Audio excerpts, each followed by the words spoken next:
어저께 창세기 1장에서 제가 세 가지 큰 진리를 깨닫게 됐는데 그 세 가지를 어제 보니까요. 어제 아침에 풀었더라고.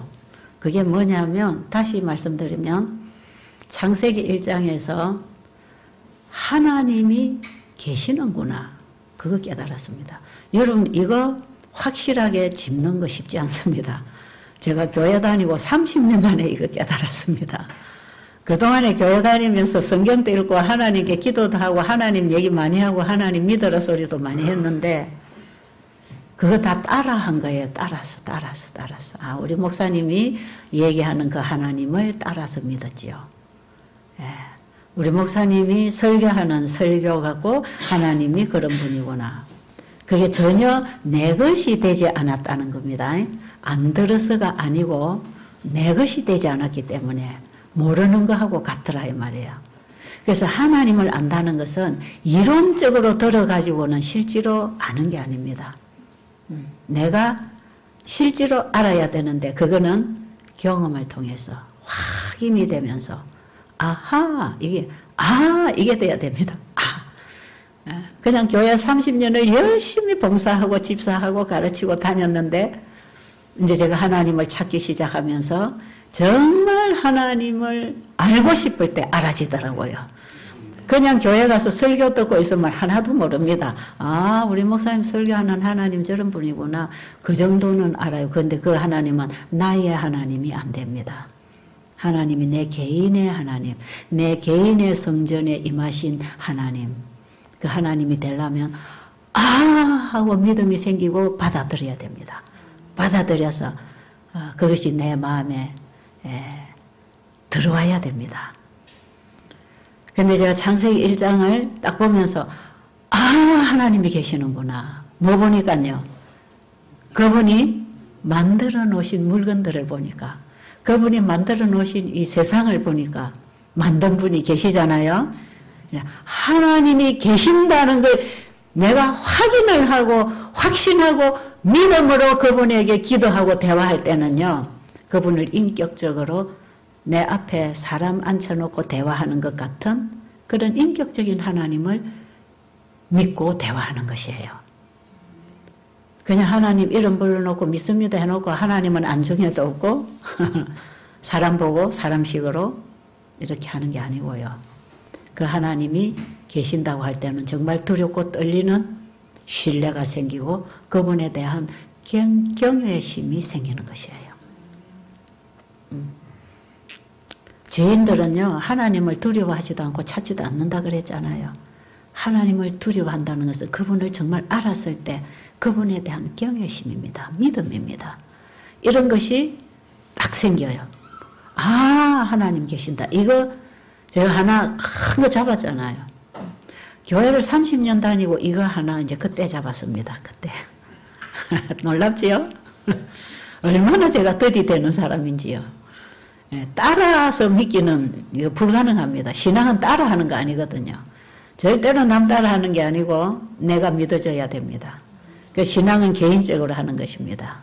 그래서 예수님도 개인의 구주가 돼야 되고 하나님도 나의 개인의 아버지가 돼야 되는 거지. 우리 하나님, 우리 구주 예수 이거 가지고는 내 구주가 안 됩니다.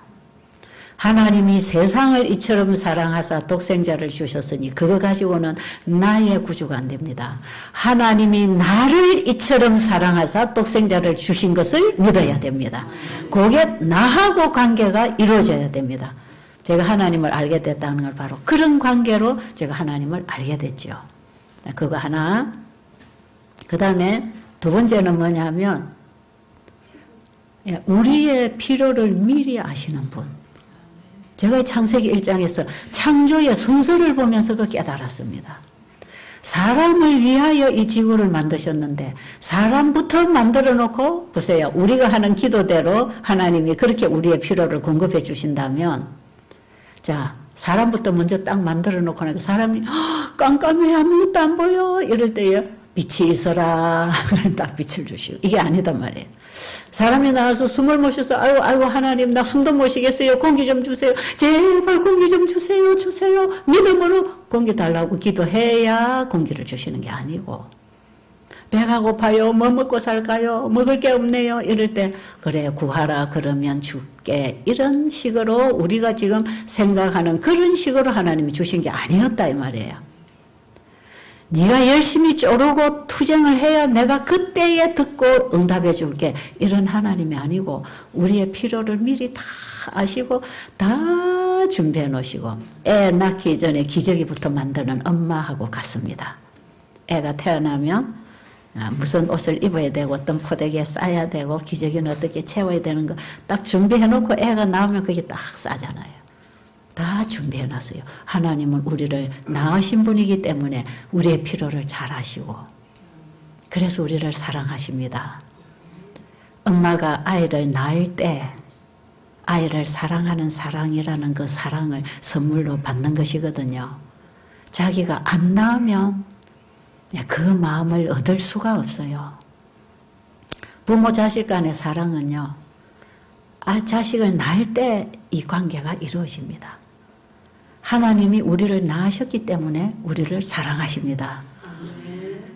부모가 자식을 10명을 낳아도 그 한 명에게 100% 사랑이 다 갈 수 있는 것처럼 하나님은 온 세상 우주의 국민들을 한 사람만 있는 것처럼 100% 사랑을 다 줄 수 있는 것은 그분이 창조주이기 때문에 그렇다 이 말이에요.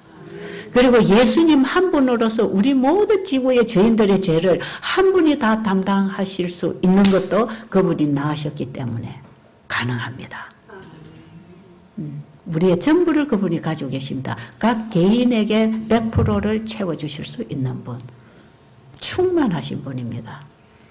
그런데 그 하나님이 보니까 사람을 창조하시기 전에 사람에게 뭐가 필요한지를 너무 잘 아시고 그럼 사람이 가장 좋아할 아름다운 자연집을 환경을 만들어 주시고 사람의 혓바닥이 가장 맛있는 맛을 느낄 수 있는 아름다운 과실들을 만들어 주시고 사람이 마시면 가장 신선하게 느낄 산소를 만들어 주시고 사람이 받으면 가장 따스하고 가장 세포가 반짝반짝 좋아할 햇빛을 만들어 주시고 그러니까 하나님께서 만들어 놓은 이 세상은 사람이 딱 나와서 보니까 살아가는데 필요한 모든 게 다 있어. 부족한 게 없이 다 준비해 놓으신 완벽하게 다 준비해 놓으신 하나님이더라 이 말이에요. 그리고 창조의 기념일로서 창조주를 잊어버리지 말고 그분을 기억하고 그분을 믿고 살아라고 우리의 믿음의 표가 되는 예배날을 제7일 창조의 기념일로 7째 날에 딱 정해주셨어요. 그래서 우리에게 뭘 가르쳐 주시는지 아세요? 안식일은 내가 너를 창조했잖아. 내가 너를 창조할 때 너에게 필요한 거 내가 다 만들어 놓고 너 창조한 거 알지? 나는 너에 대해서 제일 잘 알고 있어. 그리고 너에게 뭐가 필요한지 너보다 내가 더 잘 알아. 그렇습니까? 그러니까 내가 다 준비해 줬고 앞으로도 너에게 필요한 건 내가 다 준비해 줄 테니까 나만 믿고 살아라. 그게 안식일입니다. 안식일. 너는 쉬어라. 너나 네 아들이나 딸이나 남종이나 여종이나 육축이나 내 문 안에 유하는 객도 다 쉬어라. 왜? 내가 너를 창조했기 때문에 너의 필요는 내가 다 준비했다. 그리 나에게 와서 받아가거라. 나에게 와서 받고 그거 받은 것으로 네가 누리고 사는 게 나누라 이 말이에요. 우리는 가진 것을 나눔으로 누리는 거 아닙니까? 이게 재물이든지 시간이든지 지식이든지 재능이든지 남에게 나눌 때 내가 가진 것을 나눌 때 이걸 누리는 행복이 있습니다. 행복. 내가 많이 가진 걸 내가 갖고만 있으면 움켜쥐고 있으면요 오히려 부담스럽고 스트레스 받고 뺏길까 염려스럽고 교만해지고 더 갖고 싶어서 시기하고 질투하고 탐내고 그러잖아요. 그런데 그분이 주시는 걸 계속 받고 나누는데도 불구하고 계속 주시겠다는 거 아닙니까? 이게 이제 하나님이 창조하신 모든 자연계가 우리에게 주는 메시지가 바로 그겁니다. 받고 나누는 거, 이 순환의 법칙이라 그러죠. 그래서 이 안식일 예배는 창조주를 믿는 신앙을 말하는 것이고, 창조주를 바로 알고 바로 믿고 바로 사는 신앙생활이 그게 예배하는 생활입니다. 우리의 모든 삶이 예배가 돼야 되고 우리의 모든 일이 바로 신앙생활이 돼야 된다고 할 때 그 창조주를 믿는 믿음을 통해서 자기 일은 쉬고 내 계획이나 내 고민이나 내 걱정을 그분 앞에 내려놓고 그분이 해결해 주실 분으로 믿고 그분의 가르침을 받아들이고 받아들인 말씀을 따라서 살아지는 것. 그래서 그분이 미리 준비하셨는데 그것을 우리에게 다 약속으로 허락하셨다 이 말이에요. 그래서 하나님의 말씀은 말씀하신 그 약속이 그대로 이루어지는 창조력이 있기 때문에 그 창조주 하나님을 믿는 믿음은 그 말씀이 그대로 될 걸 믿는 것입니다. 그래서 제가 세 번째로 창세기 1장에서 깨달은 것은 그분의 말씀에 창조력이 있었다. 그분의 말씀은 그 일을 이루는 거구나. 그래서 그 말씀으로 만물이 창조되었구나. 그래서 우리 눈앞에 다 있구나. 그러니까 창조주에 대한 믿음이 그 말씀에 대한 믿음으로 말씀을 믿으니까 순종이라는 반응이 나올 거 아닙니까? 그래서 하나님 말씀에 순종하고 사는 게 신앙생활입니다. 이게 안식일 예배의 신앙이고 안식일 계명 속에 우리에게 주신 약속들이에요. 자, 이제 우리가 넷째 계명으로 가야 되는데 이 넷째 계명이 뭐냐 하면 자, 첫째 계명 어제 했죠? 첫째부터 셋째까지는 뭐 하지 마라? 나 외에는 다른 신이 없으니까 절대로 다른 신 믿지 마. 다른 신이 너에게 도움 주는 거 없다. 여러분 한 가지 말씀 확실하게 드리는데요. 여러분이 어떤 종교를 가지든 그건 자유라 그러잖아요. 종교는 자유에 강요에 사는 게 아니에요. 그러나 여러분이 종교는 자유고 어떤 신을 믿든지 상관없어요. 그건 여러분 자유예요. 그러나 도움을 주실 수 있는 분은 한 분밖에 없습니다. 우리의 도움을 채워주실 수 우리의 죄 문제, 영생 문제, 건강 문제, 인생 문제 우리에게 도움을 줄 수 있는 신은 딱 한 분밖에 없습니다. 지금 10계명 첫째부터 넷째 계명에서 그 얘기하고 있는 것이에요. 나 외에는 다른 신이 없다 이 말이에요. 다른 신이 될 수가 없어. 너를 창조한 신이 진짜 신이야. 그러니까 여러분 오늘 이후로 여러분의 믿음의 대상을 바로 찾으시기 바랍니다. 저는 여러분의 신앙을 비난할 마음 없고요. 이게 바로 이 창조주야말로 우리의 도움을 줄 수 있는 분이기 때문에 저는 여러분이 이분을 소개해드리고 있는 것 뿐이에요. 거기에서 도움이 옵니다. 여러분 이런 일은요 우리 현실적으로 우리가 신이 경험하는 거 아닙니까?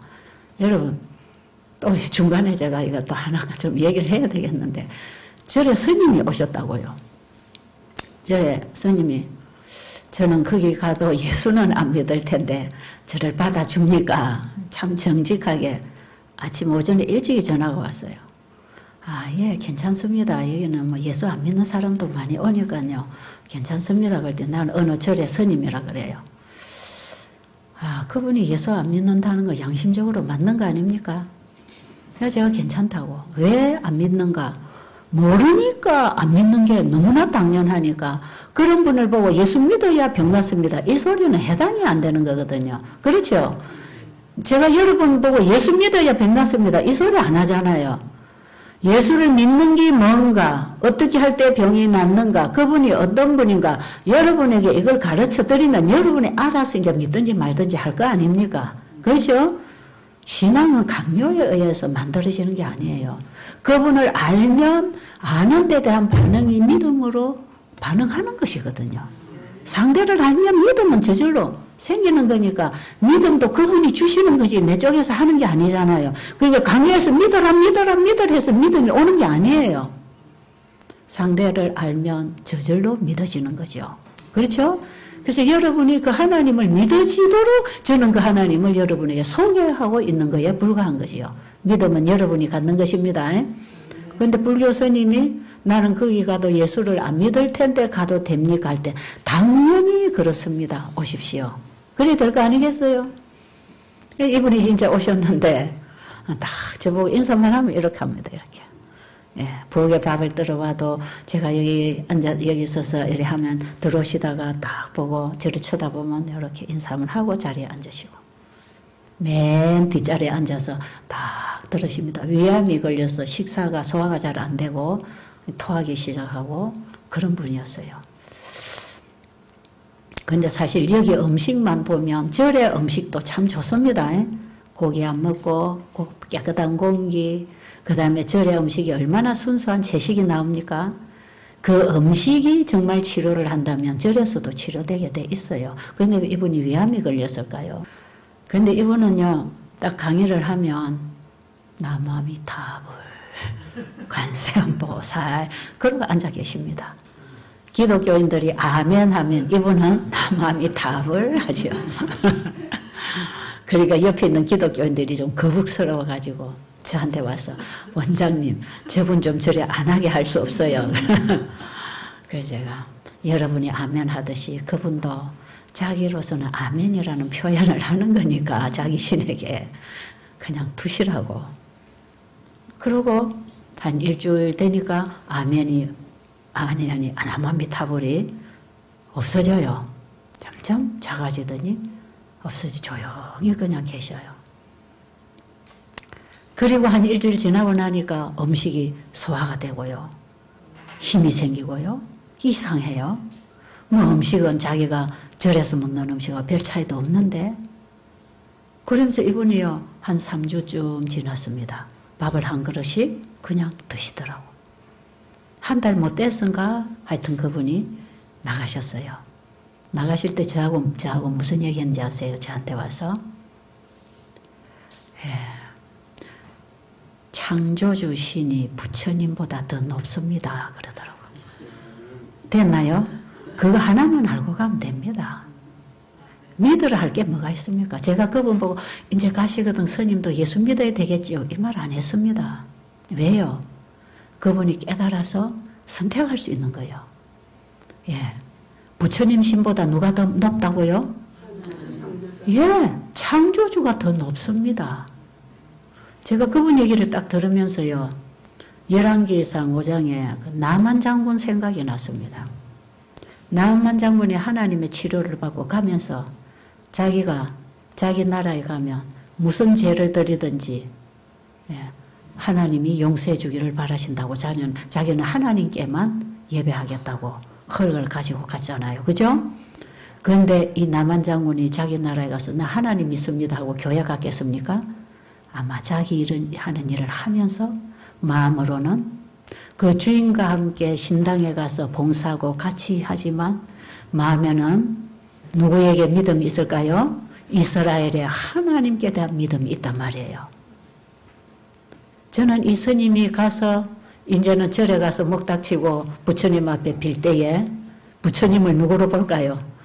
창조주 조물주 하나님을 통해서 아마 보게 될 때 그 믿음이 하나님께로 가지 않겠습니까? 부처라고 하는 그 나무 토막은 하나님이 만든 나무를 가지고 하나님이 만드신 사람이 깎아서 만들어 세워놓고 비는 건데 거기서 무슨 도움이 오겠냐 이 말이에요.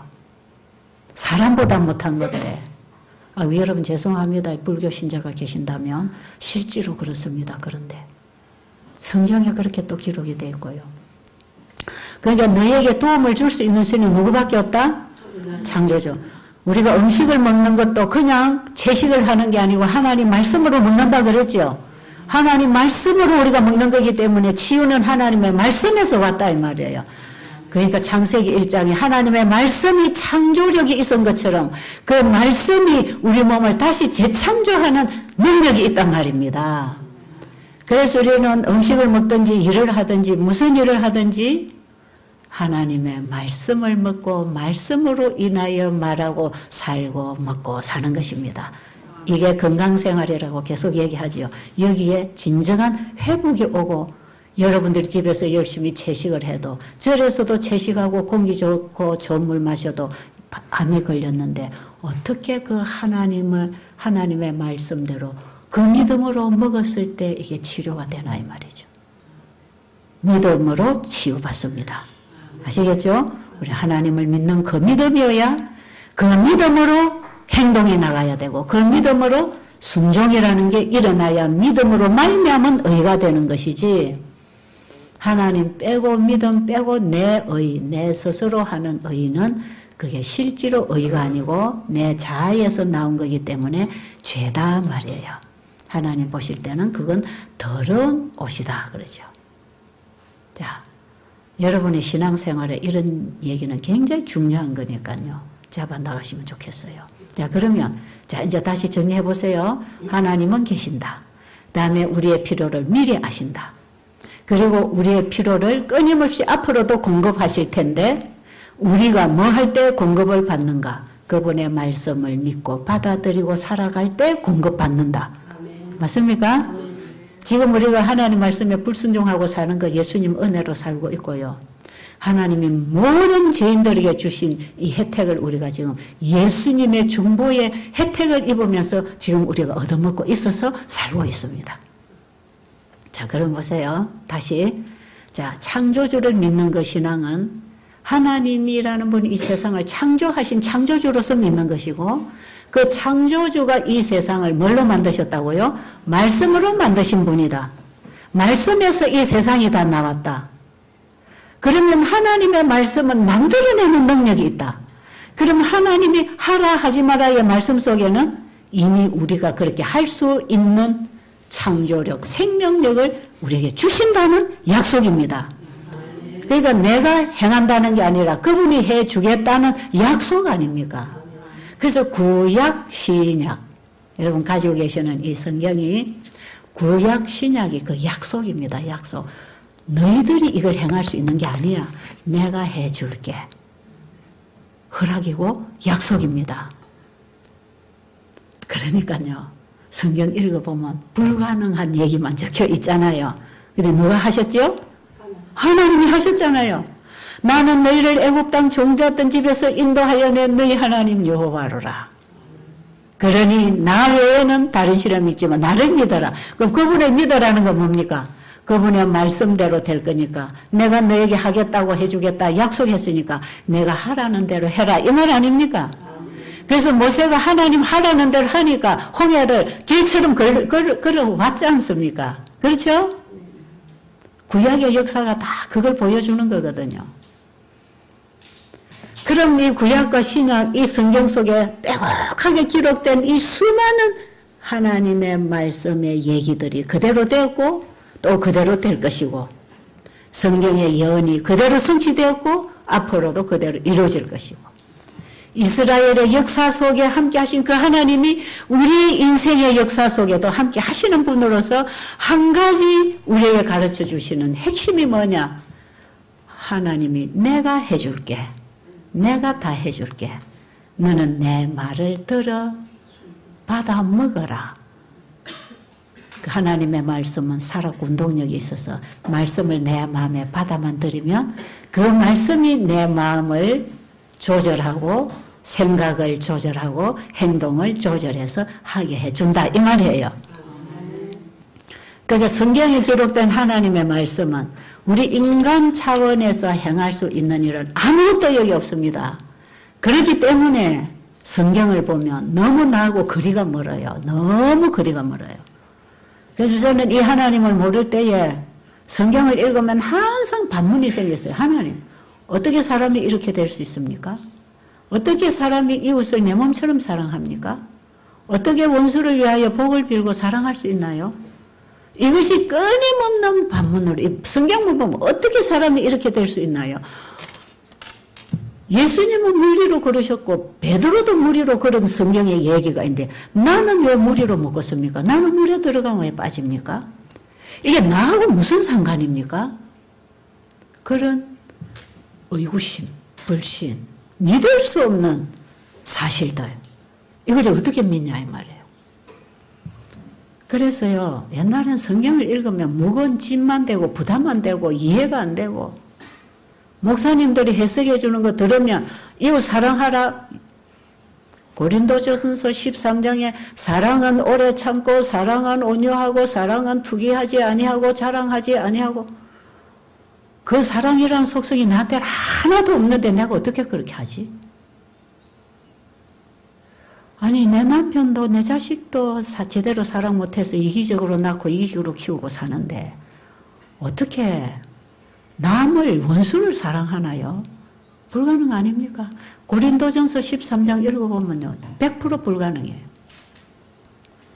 이런 걸 하라 한단 말이에요. 그게 제가 얼마나 황당한 일입니까? 이거는 도무지 불가능한 책이다. 그러니까 성경이 재미있어요 없어요? 성경만 읽으면 짐이 하나 더 지워지고 짐이 하나 더 지워지고 짐이 하나 더 지워지니까 성경을 읽으면 읽을수록 꼬부라지는 거죠. 구원에 대한 확신도 없고 자신감도 없고 나는 점점 죄인이고 일어날 힘도 없고 제가 철이 들어서 제대로 성경을 보니까요 그렇더라고요. 못 모르고 교회 다니고 목사님 설교하는 대로 이렇게 하라면 예 사랑할게요 그래 친절하게 행하고 사랑하는 척하고 나눠주고 봉사하고 다녔지만 진정한 성경이 말하는 그 사랑의 속성은 나에게 없었거든요. 그리고 내가 열심히 빌어야 구해야 응답을 해주는 줄 알았기 때문에 저는요 7일 동안 금식하면서 단식 투쟁도 해봤습니다. 기도 응답 받으려고. 그런데도 응답 안 되더라고. 나중에 10년 후에 응답이 오더라고. 그래서 제가 응답해 줄 때까지 굶을 겁니다 하고 제가 처음에 기도 시작했거든. 하나님께 떼쓰면 이분이 불쌍해서 들어줄까 해서. 그런데 우리가 불쌍해서 들어주는 게 아니고요. 이미 불쌍해서 다 주신 것을 내가 받으면 되는데 주시는 거는 안 받고 내 욕심대로 땅에 걸 구하면서 이거 달라고 하니까 하나님 보실 때 그게 합당하지 않잖아요. 그래서 나중에 10년쯤 후에 그게 합당한 것 같아. 그때 다 기도 응답이 오더라고요. 내 뜻대로 구했지만 그것이 나에게 필요했기 때문에 하나님은 적절한 때에 주셨습니다. 그런데 지금은 그런 기도 절대로 안 하지요. 그런 때 안 쓰지요. 여러분 애가 어릴 때는 아빠 돈 100만 원 줘. 아빠가 안 돼. 네가 100만 원 가지고 있으면 위험하고 너는 쓸 수도 없어. 돈 100원짜리 혹은 1000원짜리 한 장 주고 이거 가지고 가서 딱지 사고 사탕 하나 사 먹어. 그거 하나 줄 수 있겠죠. 근데 아이는 안 돼 아빠 나 100만 원 줘. 그러고 때를 쓰고 울고 밥 안 먹고 단식 투정하면 아빠가 100만 원 줄까요 안 줄까요? 안 줍니다. 하나님은 우리의 필요를 아시는 분이라니까요. 나는 이거 달라고 구하는데요. 하나님은 저걸 주신다고. 네, 내가 이걸 구하고 있는데 하나님이 주시는 걸 받으면 이게 해결되기 때문에. 그래서 나에게 이걸 주신단 말이에요. 베데스다 연못가에 환자를 찾아가신 예수님이 네가 낫고자 하느냐 하니까 이 환자는 뭘 구했지요? 나를 저 물에다 넣어줄 사람이 없어 여기 있습니다. 물에 넣어주기를 기다렸지요. 그런데 예수님은 뭘 주셨지요? 일어나 걸어가라고 치료를 주셨잖아요.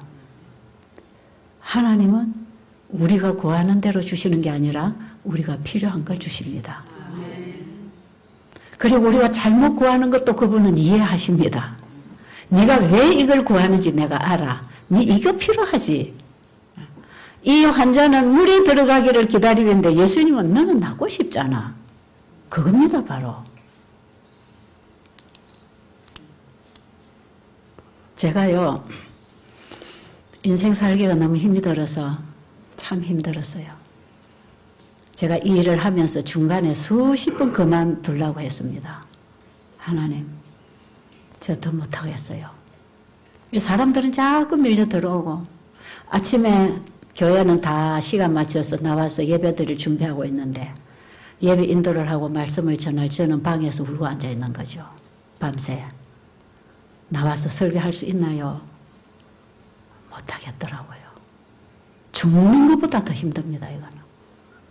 그런데 여기 사람들이 앉아 찬미 불러서 하면요. 그 소리에 제가 그냥 눈물 닦고 나옵니다. 그리고 이 자리에 서서 하나님 저분들이 치료받기 전에 저에게 치료가 필요합니다.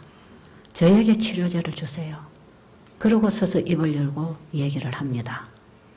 그럼 그날 아침에 제 상한 마음이 치료를 받죠. 내가 전하는 내 입술을 통해서 나가는 그 말씀이 나를 치료하고 여러분에게로 흘러갑니다. 저는 그래서 고비를 넘기고 온 사람이 힘들었죠. 그러면서 밤에 잠자리에 들면 예수님 이제 저 그만 이래도 되지 않을까요? 그러면 이제 저 잠재워 주시지요. 내일 아침에 눈 안 뜨게 해주세요. 그런 기도 저 참 많이 했어요. 제가 결혼을 하고 인생살이가 너무 절망적이고 힘이 없고 짐은 너무 무겁고 정말 앞도 뒤도 갈 수도 없는 그런 상황에서 힘이 빠져서 그 자리에서 주저앉아서 하나님 나 그냥 여기서 없어지고 싶어요. 끝내주세요. 이런 기도 참 많이 하고 왔어요. 나는 하나님 앞에 그냥 오늘도 내 잠재워 주시면 이 세상 만사 다 잊어버리고 편하겠는데 내일 아침에 일어나면 또 눈 떴어요. 또 일어났네. 그럼 오늘 또 하루 살자. 오늘 또 하나님 나에게 무슨 일을 시키시고 또 뭘 주실 건가? 누구를 만나게 하실 건가? 그 또 하루 살잖아요. 그게 여기까지 왔잖아요. 그런데요. 나는 하나님께 수없이 나 잠재워 달라고 나 죽고 싶다고 기도했는데요. 하나님은 어떻게 응답하시는지 아세요? 알았다. 네가 이렇게 사는 게 싫다는 거지. 그럼 이렇게 살아봐라. 네가 지금 이런 길을 이렇게 가니까 네가 힘들잖아. 죽고 싶지. 그거는 뭐냐? 네가 이게 싫다는 얘기야. 근데 사실 그건 그대로 가면 사망의 길이야. 네가 그거 싫다는 것은 그게 바로 죄악이고 사망이야. 그러니까 네가 이대로는 안 살고 싶다는 얘기다. 그래 네가 제대로 살게 해줄게. 제대로 살 길을 열어주시더라 이 말이에요. 그러니까 하나님을 우리가 잘못 구해도 우리가 안에서 원하는 게 무엇인지를 아시는 분이 둘러서 응답을 하시는 분. 그래서 우리가 이 땅에서 여러 가지 고난을 통해서 하나님 앞에 그걸 해결해 달라고 기도하지만 하나님은 우리에게 진짜 필요한지를 뭔지를 아시고 주시는 분 아닙니까? 그러니까요. 이게요. 철없을 때는 아이가 100만 원 달라고 아빠한테 떼쓰는 것 같이 하지만요. 철이 든다 하는 거는 뭡니까? 아이가 철 든다는 게 뭐예요? 부모를 알아간다는 거 아닙니까? 그죠? 우리가 하나님이 어떤 분인지 조금 알아가면요. 그런 때 안 씁니다. 그런 기도 안 하지요.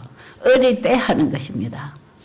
예, 더 성숙하고 더 성숙하면 하나님이 어떤 분인지를 딱 제가 교회 다니고 30년 만에 이거 깨닫고 나니까요. 제일 먼저 기도가 달라지더라. 기도가.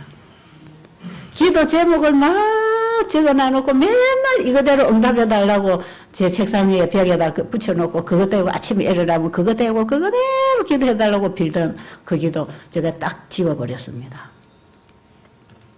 아버지 오늘도 나의 갈 길은 나는 모릅니다. 나에게 뭐가 필요한지를 나보다 하나님이 더 잘 아십니다. 그리고 다 준비하고 계시는 거 압니다. 오늘 저의 필요를 하나님이 공급해 주실 것을 믿습니다. 주님 뜻대로 주님의 섭리대로 순종하겠습니다. 뭐라고 말씀하시든 그대로 순종하겠습니다. 그리고 아침 일어나서 그렇게 기도하고 말씀 읽어요. 그 말씀에서 깨달아지고 이거다 하면 예 순종하는 거죠. 그래서 이 기도는 한 부분을 그때그때 채워주시는 것도 있겠지만요. 우리의 전 삶을 그분이 이끌어 가시기를 원하십니다. 그래서 그분과 동행하기를 바라지요. 그래서 제 기도가 그때부터 달라지고 그 다음부터는 나의 필요를 하나님이 어떻게 약속하셨나.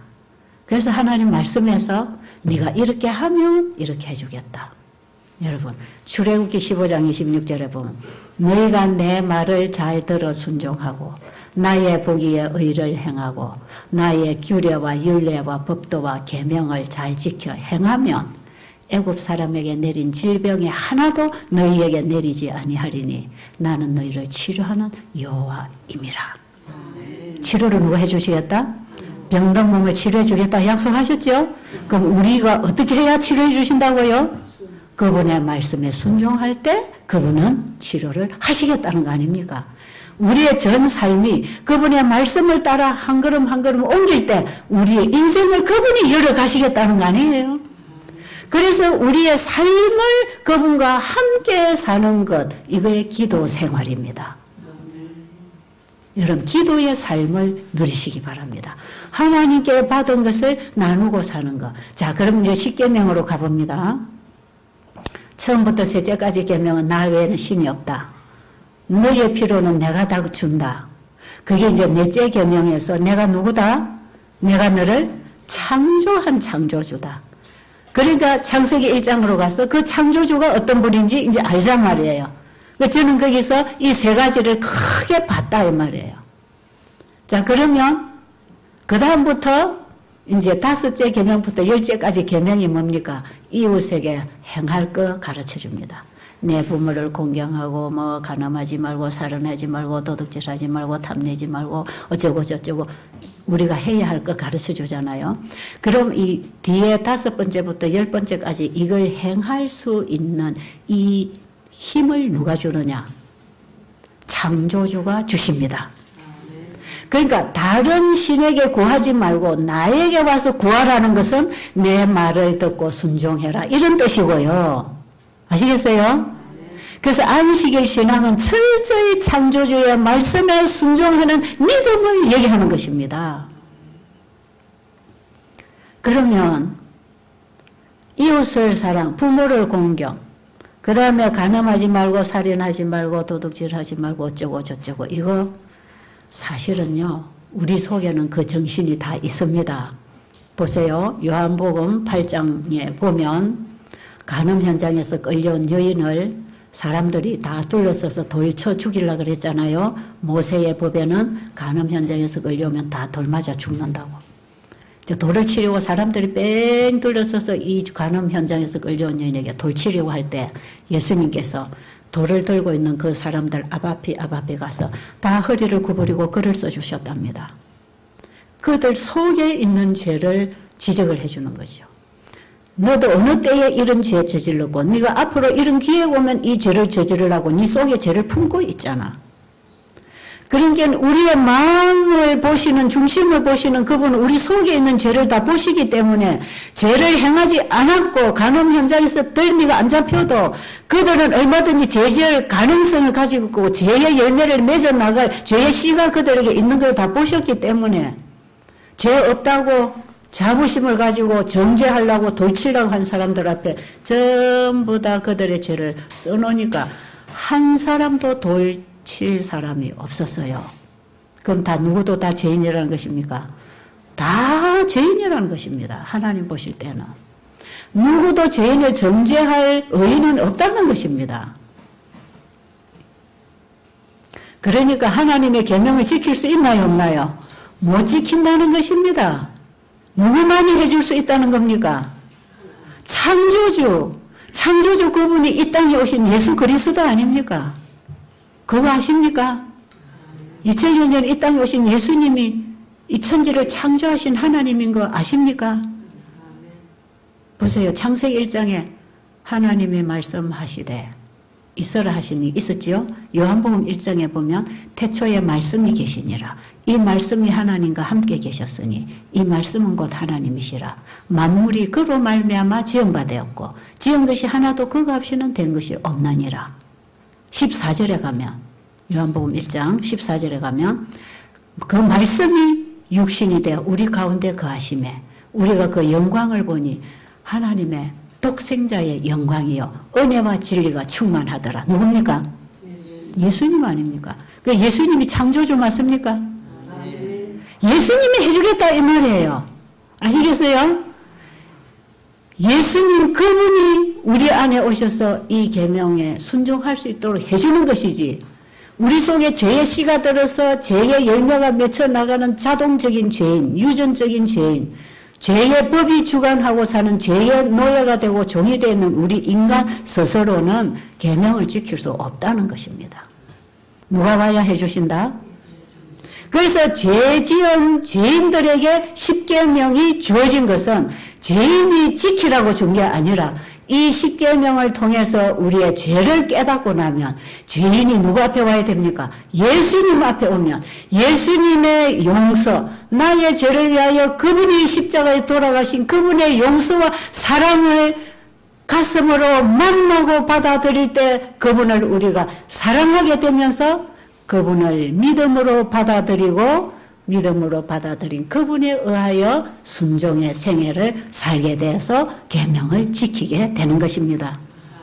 그러니까 계명을 주신 것은 우리가 지킬 수 있는 계명을 주신 게 아니고 원래 범죄하기 전에는 계명을 지키는 것이 너무나 자연스러워서 저절로 지켜지는 법이었습니다. 그게 반역만 안 하고 역행만 안 하면 자연적으로 이 법을 지킬 수 있는 속성을 우리에게 주셨기 때문에 계명은 자유의 법이 됐지만 죄가 들어와가지고 우리에게 죄의 법이 우리를 주관하는 죄인들은 자기가 죄의 종이 되어 살아가는지도 모르는 우리에게 네가 지금 죄의 종으로 살고 있다는 죄를 보여주기 위해서 율법이 온 것이다 이 말이에요.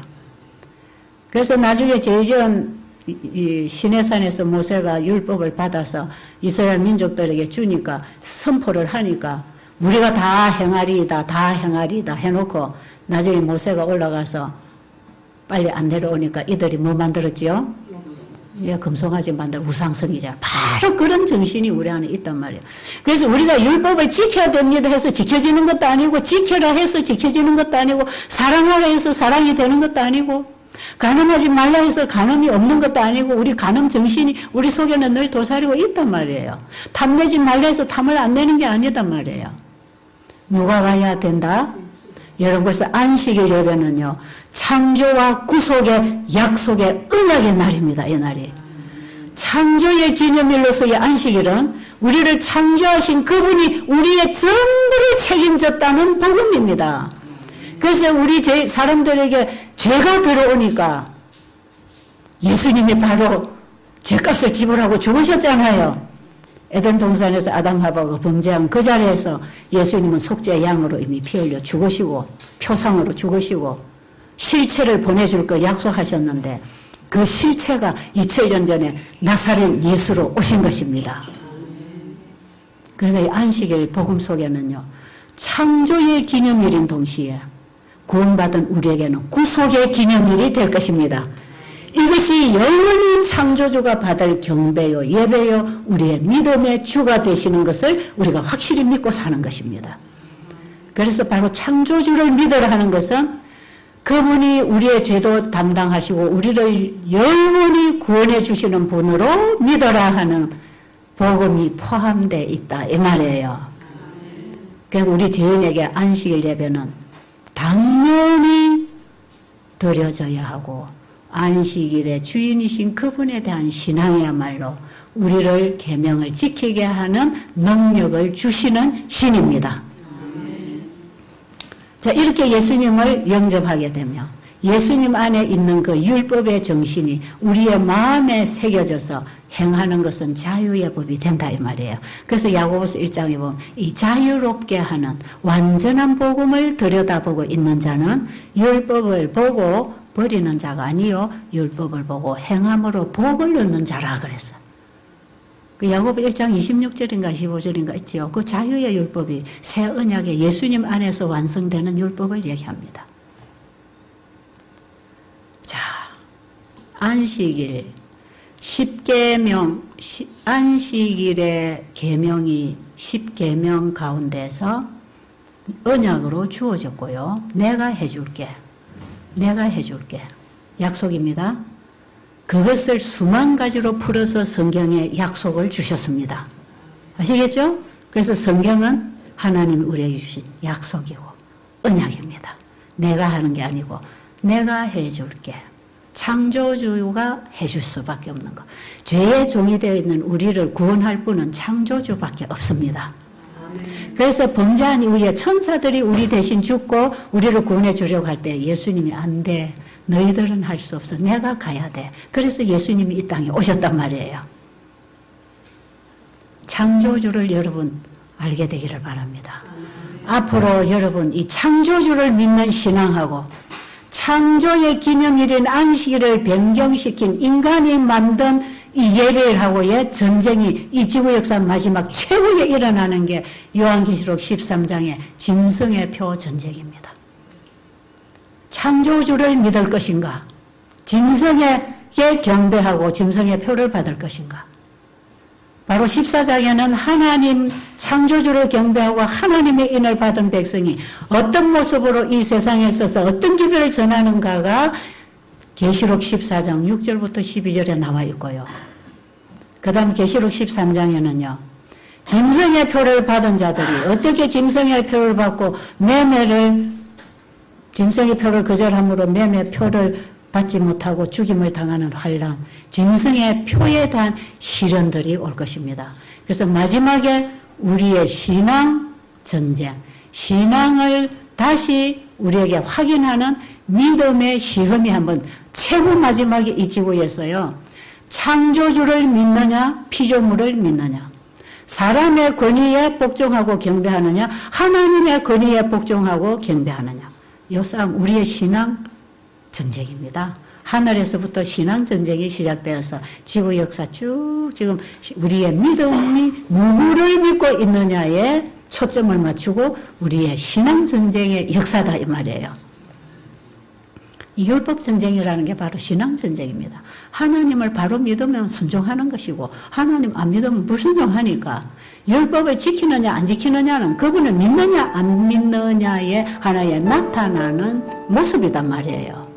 그러니까 우리는 행동이 나오기 전에 먼저 우리의 마음에 그분에 대한 믿음으로 그분을 영접하는 게 중요합니다. 그죠?